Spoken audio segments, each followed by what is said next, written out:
Welcome back to my channel Mitali's own world. কেমন আছো তোমরা? আমি কিন্তু একদম ভালো আছি আর নিয়ে চলে এসেছি তোমাদের জন্য একটা নিউ ব্লগ।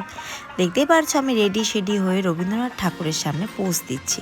তার মানে এটাও কিন্তু একটা রবীন্দ্র জয়ন্তী স্পেশাল ব্লগ। তোমরা দেখতে পারছো আমি কিন্তু স্কুটি নিয়ে বেরিয়ে গেছি সকাল সকাল প্রায় 9টা বাজে সূর্য সেন ফ্রেন্ডস ইউনিয়ন ক্লাবে, কারণ ওখানে ছিল আমার স্টুডেন্টদের ডান্স পারফরমেন্স। তো দেখতে পারছো ক্লাবে গিয়ে আমি কিন্তু যেটা করলাম, ফার্স্টেই পুষ্পাঞ্জলি দিয়ে দিলাম রবীন্দ্রনাথ ঠাকুরকে, আমাদের প্রাণের ঠাকুর, আমাদের মনের ঠাকুর রবীন্দ্রনাথ ঠাকুর। এবার তোমাদেরকে চারদিকের পরিবেশটা একটু দেখাই। তোমরা দেখতে পারলে কিছু বাচ্চারা তখন ডান্স পারফরমেন্স করছিল, আর আমার স্টুডেন্টসরা কিন্তু একদম রেডি হয়েছিল ভেতরের হলটাতে। তো এত সুন্দর সুন্দর সবাই সেজেছে, তাই তোমাদেরকে একবার দেখিয়ে দিই যে কি সেজেছে ওরা। প্রায় 4টে ডান্স কিন্তু হয়েছিল, ছোট বড় সব মিলিয়ে। আর দেখতে পারছো কি সুন্দর সেজেছে প্রত্যেকেই, মায়ের সাথে বসে আছে, অনেকে রেডি হচ্ছে, অনেকে বা ফটো তুলছে। তো এটাই আমি বলছিলাম যে সূর্যনগর ফ্রেন্ডস ইউনিয়ন থেকে আমাদের ইনভাইট করা হয়েছিল রবীন্দ্র জয়ন্তী উপলক্ষে।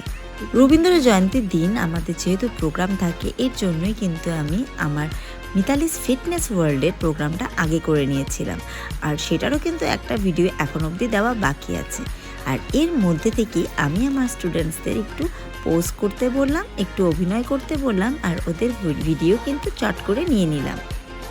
তোমরা দেখতে পারছো কত সুন্দর লাগছে প্রত্যেককে। আর কিছু কিছু খুদে বাচ্চারা তখন দেখতে পারছো ডান্স পারফরমেন্স করছিল, সবারই কিন্তু ফটো তোলার একটা তাড়া ছিল। এই দেখো বাচ্চাটা কি সুন্দর আবৃত্তি করছে। আর দেখতে দেখতে আমার স্টুডেন্টসদেরও পারফরমেন্স শুরু হয়ে গেছিলো।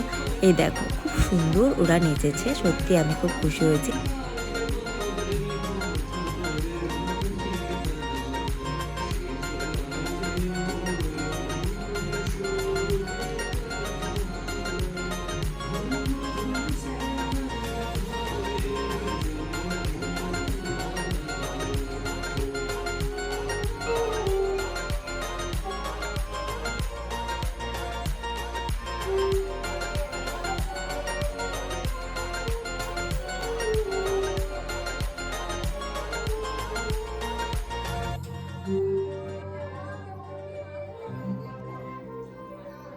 আর দেখতে দেখতেই কিন্তু আমার স্টুডেন্টসদের সব পারফরমেন্সগুলো শেষ হয়ে গেছিলো, আর অবশেষে আমিও ফিরে গেছিলাম বাড়িতে।